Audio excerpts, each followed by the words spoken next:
The test begins. The galaxy knew about Earth, but no one feared it. To most alien empires, humans were a young species, emotional and chaotic, with weak technology and a strange love for war movies and dancing. But for the Zarkith Dominion, an empire built on control, order, and conquest, Earth was more than just a planet. It was a puzzle, and the High Council hated puzzles. So they decided to solve it once and for all, not through war, but through what they called the Crucible, a Cobra. Military test created to crush any species unworthy of survival. The test had destroyed over 30 civilizations. It had never failed. It wasn't just a test, it was a message to the universe. Submit or be erased. Inside the massive silver chamber of the Zarkith command station, Counselor Velener stood before a floating map of Earth. His voice was calm, almost bored, as he addressed the other leaders. Begin the simulation. Give them the standard 3-day trial. Monitor panic levels. Let the recordings show their fear. Other counselors nodded, amused. They didn't expect resistance. Earth would be broken before the second sunrise. The Crucible wasn't launched like a normal war. It didn't come with fleets or missiles. It came quietly, disguised as a mysterious energy wave from space that disrupted Earth's communication systems. Satellites stopped working. Power grids went down.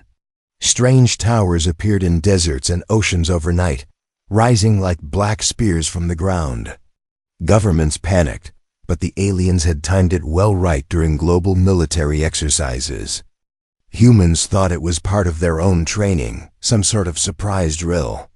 They had no idea they were being watched by thousands of alien scientists from deep space, taking notes, recording every scream and failure. But then something happened that no Zarkith had predicted. The humans didn't scream. They didn't run. They didn't beg. Instead, they adapted. In a high-security facility in Nevada, a group of elite soldiers stood before one of the black alien towers. The wind howled. Heat sensors read dangerous radiation levels. Their commander, a scar-faced woman named Major Raina Cole, stared at the tower, cracked her neck and said, "Warm-up time. Let's see what this thing can do." Raina's team moved forward without hesitation. Inside the tower, they faced artificial gravity spikes, shifting walls, and laser storms. It was designed to break bodies and minds. But to the shock of the Zarkith observers, the humans started treating it like a gym.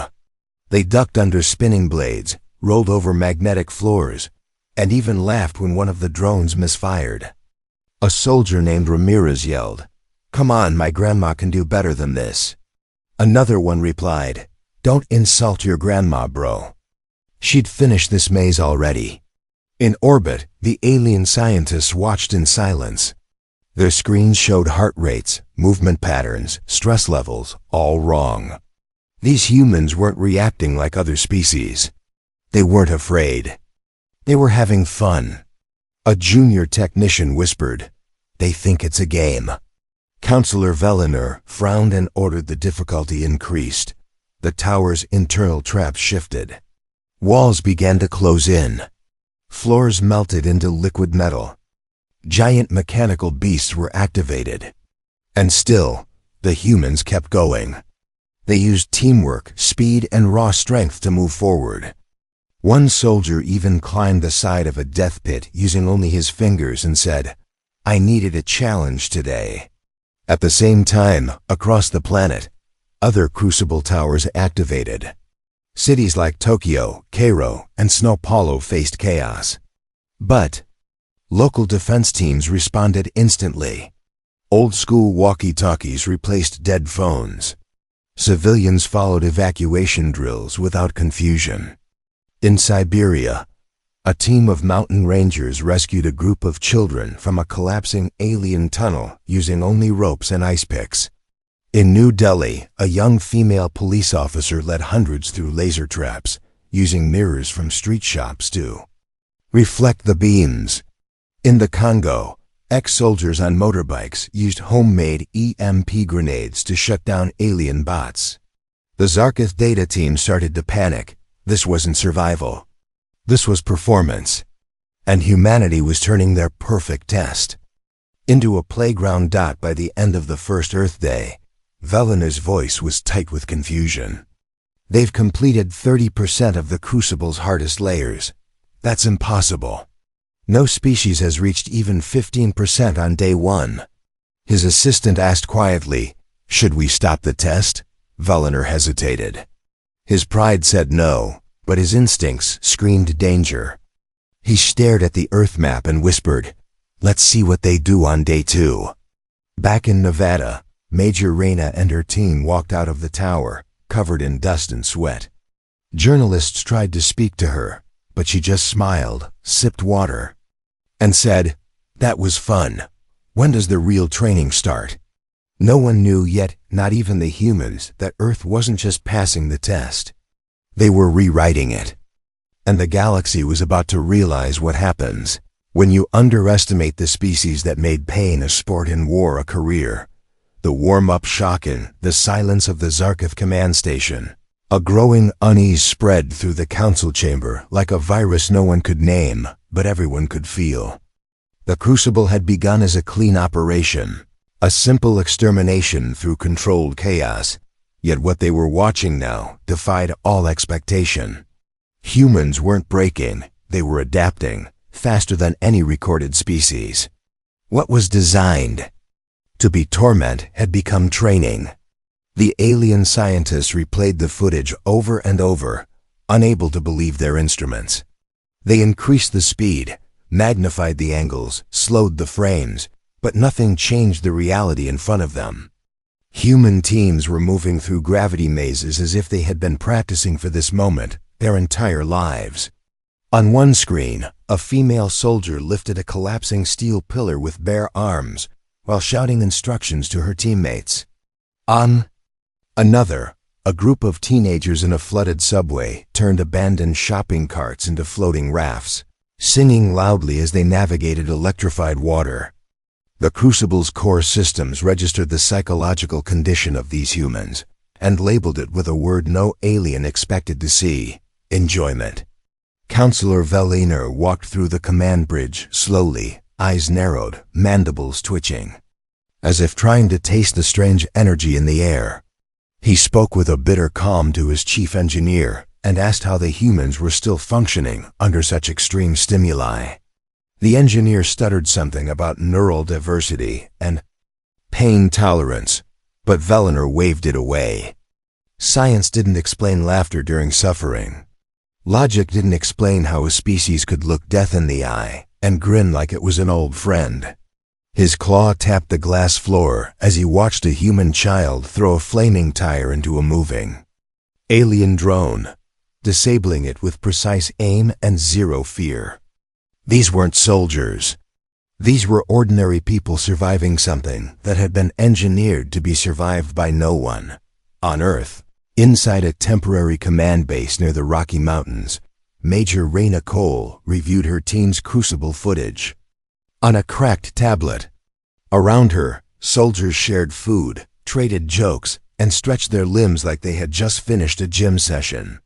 One of them, a muscular man nicknamed Tank, tossed a metal bar between his hands and asked, "Ma'am, that alien puzzle thing? Was that supposed to be hard?" Reyna didn't answer immediately. She was too focused on what she had noticed. Inside the alien structure, the patterns, the changing architecture, the pressure zones, they weren't random. It was almost like a training circuit, only reversed. Not something meant to teach, but to test. And humanity wasn't failing it. They were warming up. Across the world, similar scenes unfolded. A group of street runners in Nairobi turned a collapsing alien maze into a parkour course. A blind martial artist in Kyoto used her cane and echolocation to guide an entire class of school children through a trap-filled tunnel. In Brazil, former miners led survivors through underground death zones, using nothing but memory and instinct. None of this was planned. There was no script, no global commander feeding orders. Humanity was moving as if guided by one shared instinct: survive adapt, overcome. The Crucible had thrown fire, spikes, poison, and illusions at them. In return, humans had replied with grit, laughter, and creativity. The Zarkith scientists panicked. They activated higher protocol phases without council approval. One phase created reverse gravity zones that made movement impossible for average alien species. The footage returned, showing humans flipping through the air like circus performers. Another phase released a wave of sound meant to disorient and confuse. Within minutes, humans had discovered the frequency and turned it into a musical beat, dancing as they advanced. One man strapped speakers to his back and led a group of civilians through laser traps like they were at a festival. The sound-based terror had become a war anthem. Inside the Crucible's central AI core, warning messages appeared in red Zarkith script.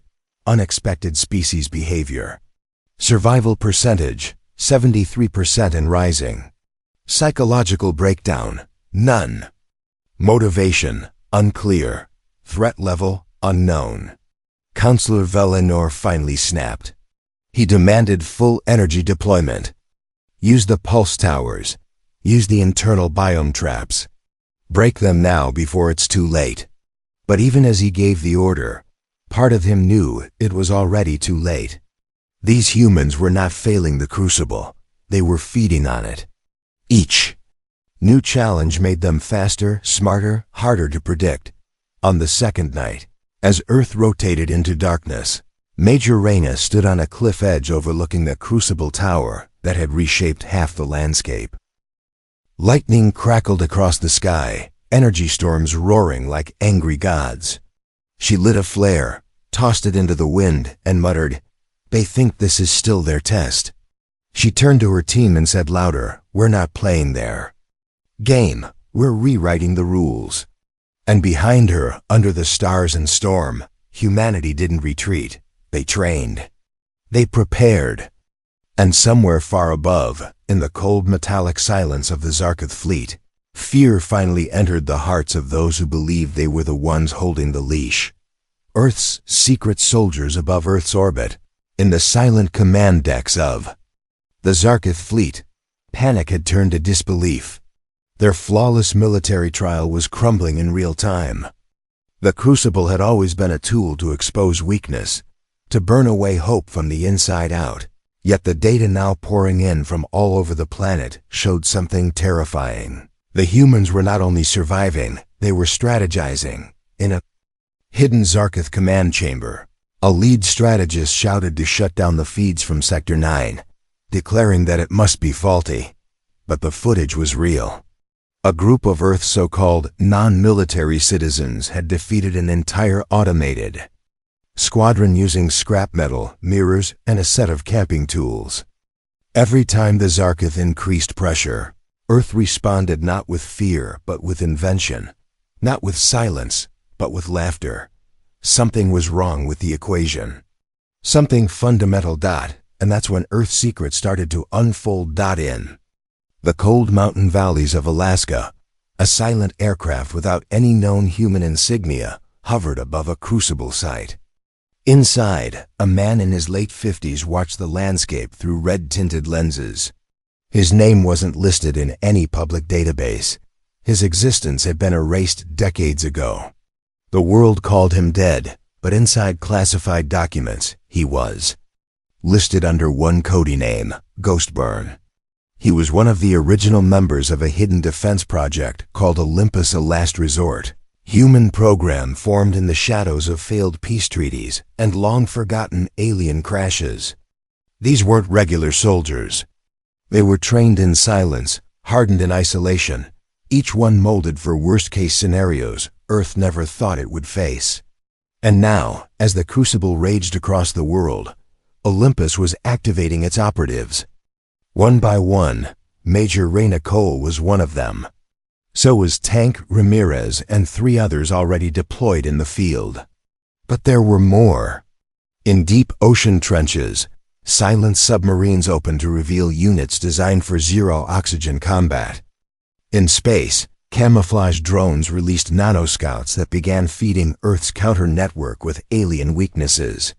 At abandoned temples in Peru and ice caves in Siberia, hidden bunkers opened after decades of silence, releasing soldiers born from human history's most brutal training regimes. This was not improvisation anymore, it was execution. The aliens thought humans were reacting randomly. But now they were watching humans hunt. At a remote crucible site in Eastern Europe, a pack of alien synthetic beasts was deployed. These creatures, designed to mimic human fears and move faster than any native predator, were released at midnight with the goal of erasing a resistance cell within minutes. But instead of frightened screams, they were greeted with silence, red flares, and the hum of railguns. Olympus Unit Theta 4 had already predicted the deployment time, mapped the attack vector, and set ambushes using local geography. In less than 12 minutes, the beasts were destroyed, and not a single human life was lost. One operative, a woman, with burn scars and an artificial leg, dragged a half-melted drone into a clearing and sent it through a hacked comlink with a message carved into its metal chest: "Try harder." Back in orbit, Counselor Vellner reviewed the updated threat report with growing rage. Alien analysts now labeled the human species unpredictable, emotionally resistant, high strategic variability. They were using terms once reserved for apex-level galactic threats. Vellner refused to believe it. He still saw humans as chaotic animals with fragile biology. But the Crucible had revealed something far worse than strength. It had revealed preparation. It had revealed planning. That meant Earth had never been sleeping. It had been watching, learning, waiting. And now that the test was here, humanity wasn't running from it. They were using it to sharpen their teeth. In the Nevada base, Rena received a priority message. It wasn't from Earth Command. It was encrypted with an Olympus override code that hadn't been used in 30 years. She opened it and froze. The message was only 2 lines long. First line: Crucible confirmed as hostile simulation. Global. Disclosure is not advised. Second line: Initiate phase gray. The room around her seemed to hold its breath. She turned to her team and simply said, "Suit up, no more training. We will move tonight." As the team prepared, old gear was brought out. Weapons that didn't exist on any blueprint. Armor made from materials recovered from an ancient alien wreck off the Pacific floor. And far above, in space, Olympus Command activated its final failsafe Project Helix, a human AI illegal by Earth's own standards, but now authorized for full deployment. It lit up like a star in the black and immediately began scanning the Zarkith fleet. Within seconds, a dozen Zarkith data cores began to overheat, filled with false feedback loops and impossible command chains. Their systems screamed in warning. It wasn't just humans on the ground anymore. It was humans in their code, their sky, their minds. The Crucible had never been tested like this. And as the second night ended and the third day began, the aliens realized the game had shifted. Earth was no longer a subject in their trial. Earth had become the judge. Alien despair. The control chamber aboard the Zarkith flagship had never felt this heavy, not even during their war with the Mechari Hive or the collapse of the Telvan line. For the first time in Zarkith history, the silence of their most advanced command center was not from discipline, but from fear. Screens flickered with feeds from Earth, each one worse than the last. Crucible zones meant to bend time had been turned into human relay races. Gravity traps designed to crush bones had been transformed into training fields where soldiers sprinted uphill, laughing with each pulse wave. One feed showed children in an abandoned school building stacking desks and books to build a defense wall while singing a national anthem. Another feed captured a young woman climbing an inverted tower using broken alien steel as a rope, her only comment being, "I've done harder in CrossFit." The Crucible's psychological phase had officially failed. The humans were not breaking. They were growing stronger, faster, more organized. What had started as an extermination protocol was now teaching its prey how to fight harder. Counselor Velliner stood over the command platform, claws shaking, his voice dry with disbelief as he demanded answers from his science team. The lead psychologist tried to speak about mental adaptability, emotional defiance, neurochemical spikes tied to adrenaline and laughter, but Velliner cut him off. You said they were chaotic. You said they would fold. The scientist nodded. In shame. They're still chaotic, Counselor, but that chaos, it bends, it learns, it evolves. In that moment, the truth became clear to all. The crucible had been used on dozens of species before, but never on one that treated pain like fuel and made competition a culture. This test was no longer a measure of strength. It had become a mirror, and what it reflected back at the Zarketh was terrifying. In a desperate move, the High Command launched Phase Black, a psychological warfare tactic reserved only for threats of galactic extinction. This phase didn't use weapons. It attacked the mind. Artificial fear signals were broadcast globally through crucible towers, triggering hallucinations based on deep brainwave scans. Cities went dark, skies turned blood red, gravity reversed. Families saw loved ones melt into ash before their eyes. Screams echoed through hallucinated ruins as the Zarketh watched eagerly for the moment humanity would finally break. But instead, something broke inside the crucible system. One by one, human responses began to override the program. Soldiers anchored themselves to walls, bit into their own arms to stay conscious, screamed their names out loud to fight the illusion.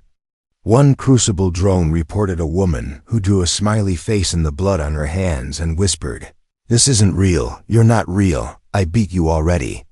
And then it got worse. Inside a crucible node in the mountains of Chile, a teenage boy named Ishan, paralyzed from the waist down but refusing to be left behind, began typing into a disabled alien console. He had been a coding student before the towers came. Now, using a cracked tablet and sheer guesswork, he found a way to inject human code into the crucible's illusion network. The change was immediate. Illusions began glitching. Ghosts of the dead were replaced with avatars of cartoon characters. Terrifying howls turned into pop music. Crucible towers, designed to inspire terror, began projecting birthday balloons and pixelated dancing cats. On the Zarketh ship, systems screamed in error. Internal logs showed a foreign code eating through command structures. They traced the signature. It wasn't a virus. It was a meme. Desperate now, Velliner ordered the I-Corps purged and all phase Black Towers shut down, but it was too late. In New York, a crucible tower collapsed not from fire or weaponry, but from overloading its own systems, trying to interpret a song that looped endlessly in the command line. The lyrics simply said, "Never gonna give you up." Another tower in South Korea began spitting out candy from its vents after someone fed it a corrupted USB drive labeled Dad Jokes Volume 3. Humanity was no longer just surviving the mental test. They were hijacking it, reshaping it, turning the weapon into a joke. But it wasn't funny to the Zarketh anymore. Not when human resilience was no longer just physical or tactical. It was cultural, deep, woven into every layer of who they were. Pain became humor. Isolation became teamwork. Suffering became challenge. And worst of all, the crucible was now helping humans discover just how far they could push themselves. Zarketh leaders gathered in a sealed war chamber, afraid to admit what they all now knew. If humanity learned how to overcome something this complex, this fast, and this brutal, then the next time would not be a test. It would be war. And Earth would not be the one taking the hit. Back on the ground, Raina Cole and her team stood before a newly cracked tower. Its insides glowed with failing light, its core exposed. Ramirez looked up at the destruction and asked, "Is it over?" Raina didn't answer at first. She listened to the wind. to the distant noise of cities rising again, to children laughing as they scavenged parts from alien drones and turned them into toys. Then she shook her head slowly and said, "No, that wasn't their final move. That was their fear showing." She looked into the distance where storm clouds gathered and added, "They're going to come at us again. And this time, they won't be testing. They'll be begging." The betrayal within the Zarketh High Council was splintering from within. And though they wore their silence like armor, the cracks were spreading fast. Behind the polished walls of the Judgment Hall, voices once united by domination now trembled in confusion. The Crucible had failed in every region. Psychological attacks had been hijacked. The towers that once stood tall as weapons of extinction were being dismantled, repurposed, mocked. Worse than defeat was the loss of control, and that truth now hovered in the air like poison gas no one wanted to breathe. Yet not all Zarketh were blind with pride. In the lower chambers of the fleet's central bio-research vessel, a quiet defector watched Earth's resistance unfold with something dangerous flickering in his black eyes. Wonder. His name was Dr. Kellner, a low-ranking geneticist and one of the designers of the Crucible's core systems. He had never seen value in humanity until now. What he saw wasn't brute strength or clever tactics. It was something deeper: humanity's refusal to surrender, its habit of turning pain into purpose, chaos into coordination. Kellner had been taught that this species was soft, scattered, emotional to the point of weakness. But now he understood they were only unpredictable to those who measured life by logic alone. Humans were unpredictable because they rewrote themselves every time. They were pushed, and that made them the most dangerous thing in the galaxy. He knew what the High Council was planning next, and he knew it would cross the line from testing into annihilation. Kellner access to Forbidden's channel hidden beneath medical frequencies, one not used since the Zarka civil cleanse centuries ago. He broadcast a single signal, one that reached a listening station deep beneath the surface of Greenland, where an Olympus operative named Zara was recovering from her last Crucible run. Zara was an engineer, barely 28, her spine reinforced with alien alloys after an old injury left her paralyzed at 17. She couldn't walk until Earth had secretly given her a chance to rebuild herself, and now she spent her nights decoding Crucible tech in silence. When Kellner's message arrived, she stared at the encrypted symbols without blinking. It contained schematics for something the aliens hadn't even used yet. A weapon known as the Star Eater, designed to release gravitational implosions across planetary cores. The Council had built it not for Earth's destruction, but to ensure no one could ever learn from Earth's victory. If activated, it would swallow the planet from the inside out. Zara worked without rest for 21 hours. She didn't try to fight the Star Eater, she redesigned it. Using its energy mapping and Earth's recovered alien data cores, she inverted the core's focus. What had been a planetary doomsday device could now be modified into a clean power source, a core stabilizer strong enough to rebuild energy grids, terraform dead zones, and even power defenses that reached into orbit. The machine meant to erase Earth had been turned into Earth's heart. Olympus Command reviewed her design and authorized immediate field testing.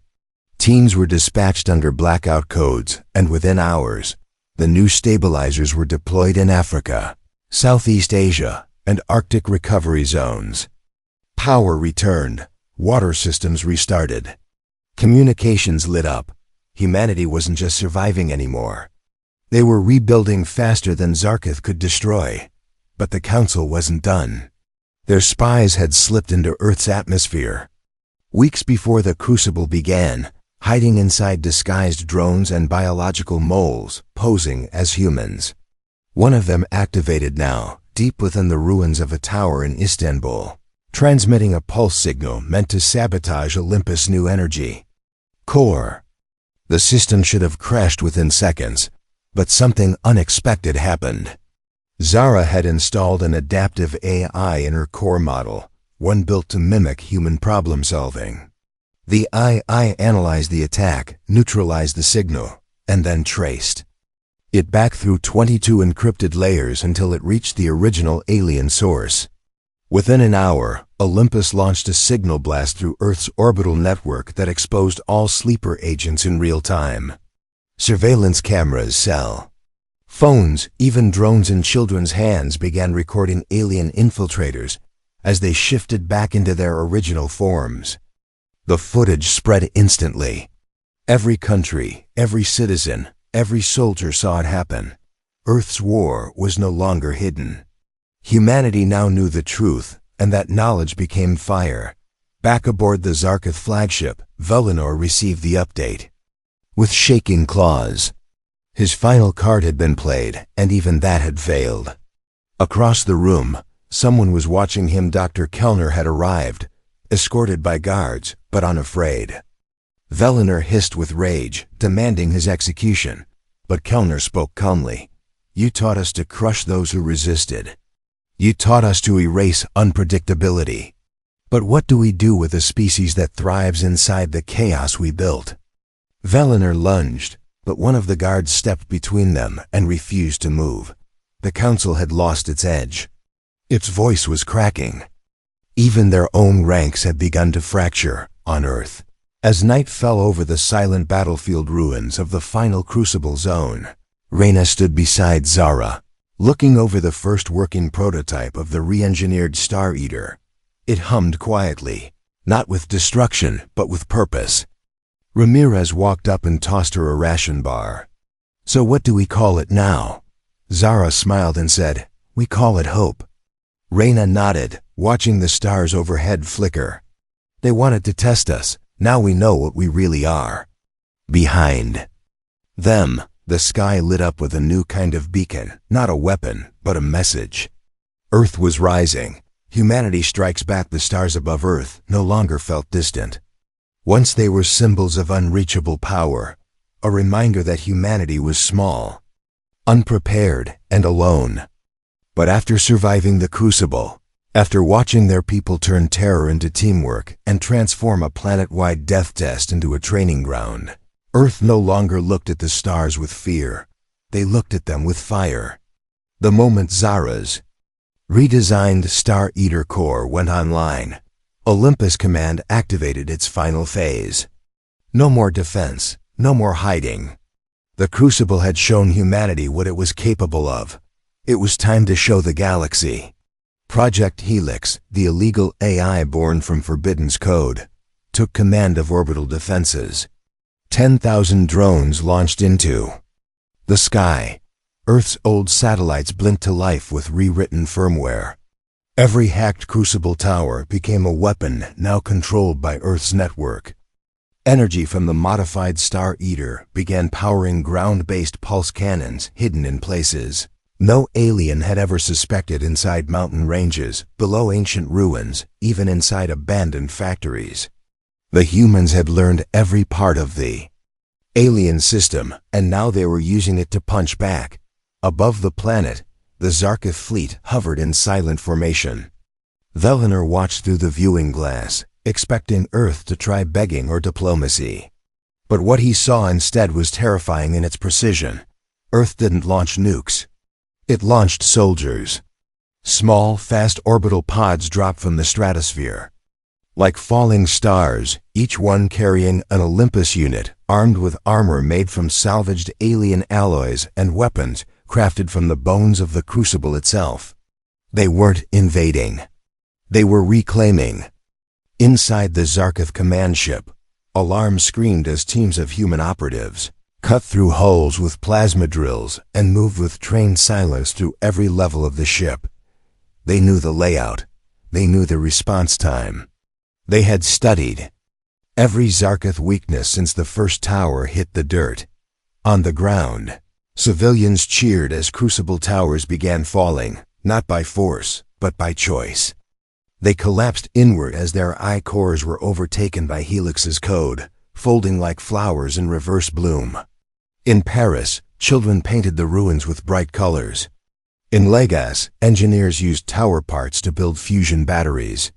In the ruins of Beijing, A single mother climbed to the top of a broken spire and broadcast a signal using its remains. That signal reached the Zarkith fleet. Her voice was steady. She said, "You tested the wrong species. You built the fire and then watched US walk through it." That message was translated across alien channels in less than a minute. Dozens of listening ships from other civilizations who had secretly monitored the Crucible for years now tuned in. Some had once feared Earth. Others had mocked it. But now across the galaxy, one truth was spreading fast: humans were not prey. They were the storm that survived the fire. Inside the core ship's engine room, Olympus Unit Theta 4 planted the final disruptor. The countdown began. In the command chamber, Velenar roared, demanding evacuation, but Dr. Kellner stood in his way. He didn't flinch, even as security bots powered up around him. He simply said, "You turned your test into your own prison."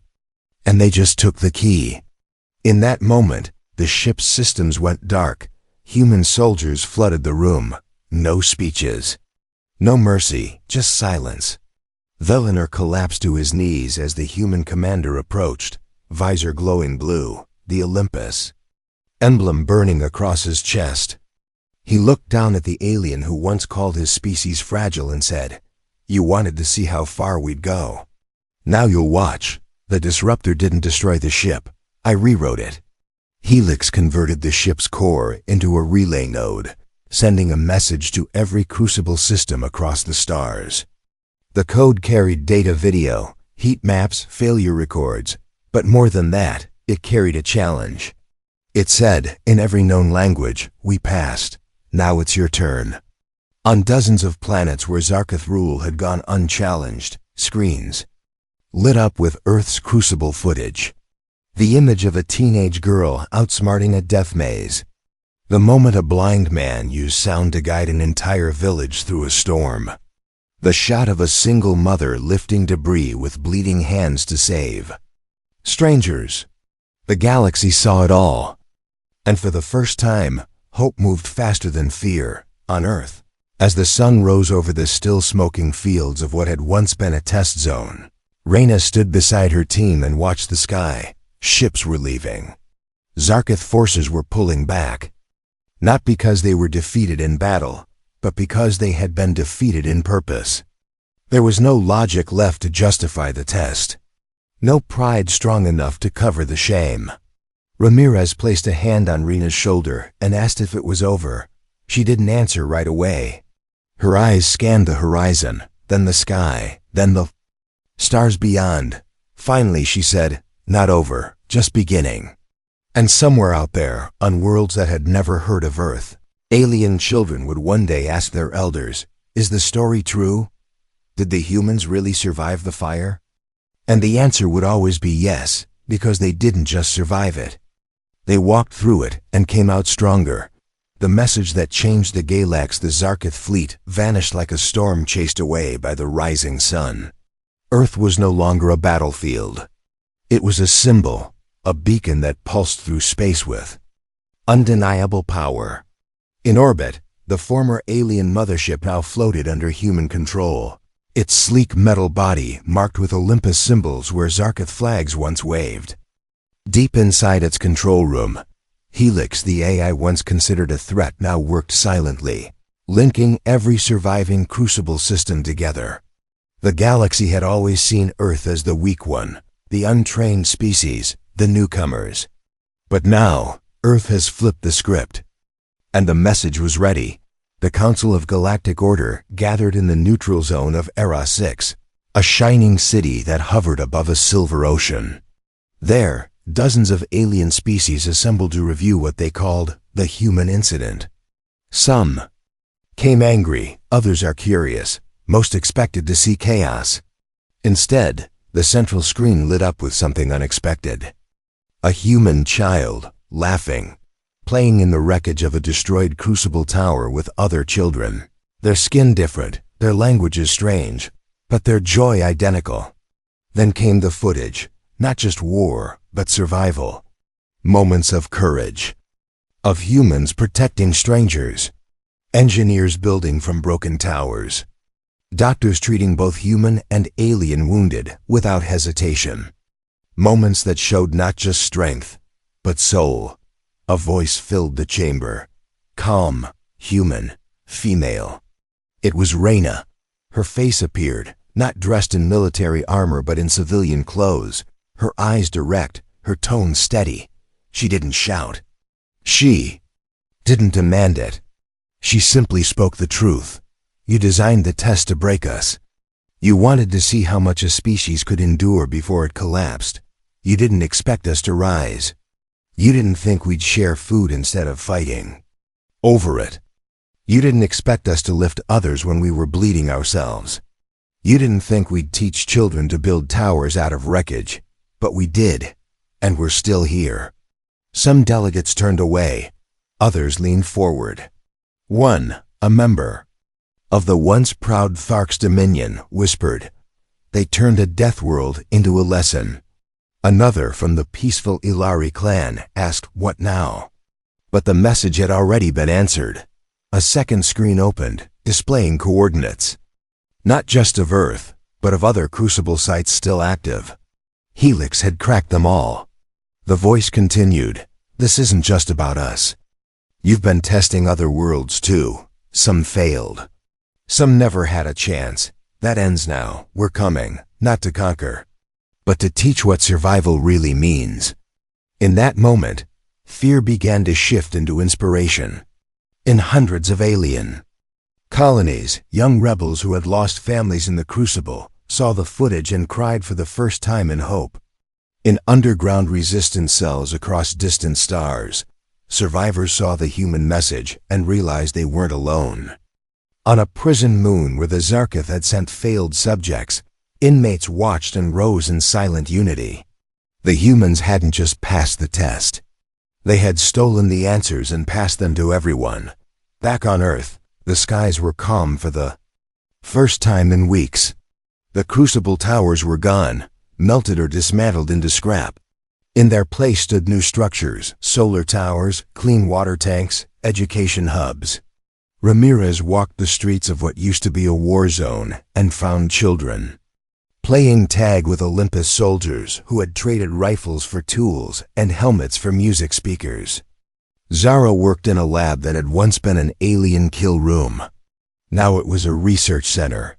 Helix, watching from a screen, asked, "Are we done?" And she smiled, replying, "We're just getting started." Far above, the human-claimed mothership moved again, no longer a war machine but a mobile academy. Its halls were now filled with survivors from other worlds, volunteers from Earth, scientists, medics, and builders. They trained side by side, not for war, but for something greater. For peace built on strength. For unity born in fire. The final scene was not a battle. It was the beginning. The camera zoomed out from Earth, showing the solar system, then the galaxy. A single line of text pulsed across the stars, sent from Helix, and echoed on every signal. Relay built from Crucible tech. It read, "You tried to test our limits. We found none." And across 1,000 worlds, one name began to rise in whispered awe, in loud chants, in hopeful prayers. Not the name of an empire, not the name of a conqueror, but a name that now meant strength, kindness, survival, and defiance. Humanity. Test meant to crush humans became the lesson that saved the galaxy. The end.